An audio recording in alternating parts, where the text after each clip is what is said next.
दल्लीराजहरा खनिज नगरी में आज सुहागिनियों के द्वारा अपने पति की लंबी उम्र की कामना के साथ किया गया निर्जला उपवास और चांद देखकर तोड़ा गया व्रत। करवा चौथ और मनाने के पीछे पौराणिक कथा है।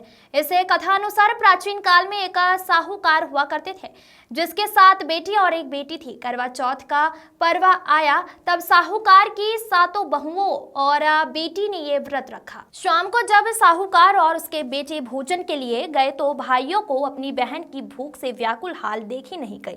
उन्होंने अपनी बहन को भोजन करने के लिए कहा, लेकिन बहन ने कहा कि मैं चंद्रमा की पूजा करके ही भोजन करूंगी। काफी समय हो गया, जब चंद्रमा नहीं निकला तो भाइयों ने मन में एक विचार आया। ऐसे वे 7 भाई नगर से बाहर चले गए और दूर जाकर उन्होंने आग जला दी। वापस घर आकर उन्होंने अपनी बहन से कहा कि बहन देखो, चांद निकल आया है, अब उसे देखकर अपना व्रत तोड़ दो। बहन भाइयों की ये चाल समझ नहीं पाई और उसने अग्नि को चांद मानकर अपना व्रत तोड़ दिया। छल से तोड़े गए इस व्रत के कारण उसका पति बीमार हो गया और उसका सारा पैसा उसकी बीमारी में खर्च हो गया। जब साहूकार की बेटी को अपने भाइयों के इस छल और अपनी गलती का एहसास हुआ तो उसने गणेश भगवान की विधि विधान पूजा की और अनजाने में खुद से हुई भूल की क्षमा मांगी, जिससे उसका पति ठीक हो गया। इस परंपरा को आज भी सुहागिनी महिलाएं मनाती हैं और अपने सुख, वैवाहिक जीवन और पति की लंबी उम्र की कामना के लिए करवा चौथ का त्योहार मनाया जाता है।